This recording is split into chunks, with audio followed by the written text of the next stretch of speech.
Maintenant, si ce que je veux faire, c'est partager mon sujet avec mes élèves. Donc, je vais cliquer sur partager. Juste aller voir avant les actions. OK, donc partager. Donc, je peux envoyer ce lien-ci. Ils vont avoir à se connecter avec leur courriel.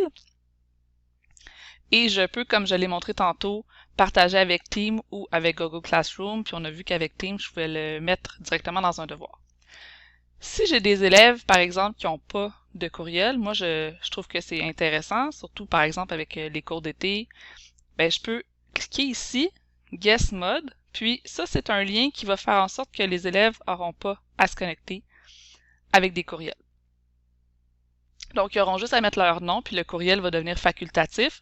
Par contre, il va y avoir certains éléments qui ne seront pas possibles de faire au niveau des quand on va faire sortir le rapport des résultats puis des commentaires pour ces élèves-là, mais ça peut quand même être intéressant de le savoir.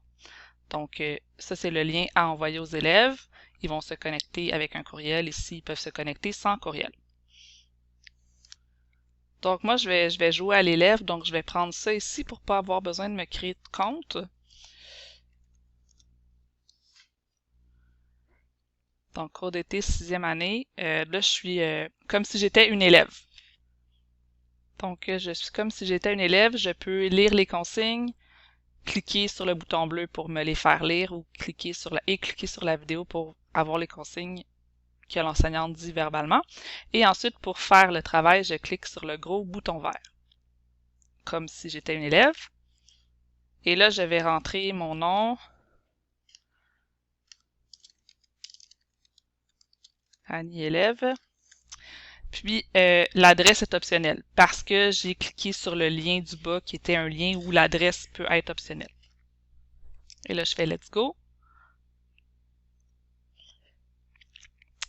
Et je suis surprise qu'on n'avait pas demandé de mot de passe. Mais c'est peut-être parce que je suis sur mon propre ordinateur. Donc là, dans le fond, l'élève va pouvoir, ça ressemble à ce que j'ai fait tantôt, mais là, c'est la vue d'élève, donc il va pouvoir enregistrer sa démarche. Ce qu'il y a de plus ici, c'est que j'ai un petit livre que j'avais pas tantôt en tant que prof. Si je clique dessus, ça me rappelle les consignes. Donc, je peux toujours retourner lire les consignes en tant qu'élève. Et l'élève peut utiliser les post-it aussi, qui ne seront pas vus par moi, mais qui c'est pour lui, pour être en mesure de se rappeler qu'est-ce qu'il veut dire quand il va enregistrer. Et l'élève peut utiliser le tableau blanc aussi, comme j'ai montré tantôt. Donc, pour montrer ce que ça donne, si je commence mon enregistrement. Bonjour, je suis Annie élève. Je vais vous expliquer d'où vient la formule de l'aire d'un triangle à l'aide de mon tableau blanc. Donc, par exemple, si je trace un rectangle, on sait que l'aire de rectangle, c'est base fois hauteur. Ben, un triangle, c'est la même chose qu'un rectangle séparé en deux. Donc, si je veux l'aire juste d'un triangle, je peux faire l'aire d'un rectangle base fois hauteur, mais la diviser par deux. Donc, l'aire d'un triangle, c'est base fois hauteur divisé par deux. Et là, ensuite, l'élève peut faire son exemple concret, mettre des mesures et trouver la réponse. Puis après ça, ben, comme le prof tantôt, il y a la possibilité de mettre des filtres, de mettre du texte, de mettre des bonhommes, d'écrire, colorer, et ça, c'est de mettre des photos. On peut faire redo si on n'est pas content. Je passe à Next. Et là, on peut le réécouter et on peut rajouter des choses si on veut. On peut aussi le downloader, je n'avais pas vu. Ensuite, je saute. Encore une fois, le petit selfie. Je vais enlever le tableau blanc. Je passe à Next et là, ça charge.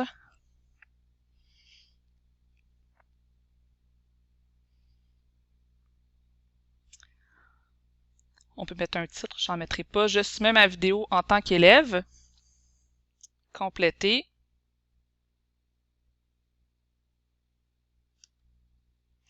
Et ici, on voit qu'il y a un vidéo qui s'est ajouté, qui a été soumis. Et on verrait qu'il y a d'autres personnes, on verrait les autres personnes. Mais là, je suis toute seule. Puis il y a aussi le fait que j'ai choisi l'option de cacher tant que je décide pas de de les mettre visibles parce que je veux pas, par exemple, que les explications soient vues tout de suite d'une autre équipe. Je veux qu'ils me donnent chacune leur propre explication.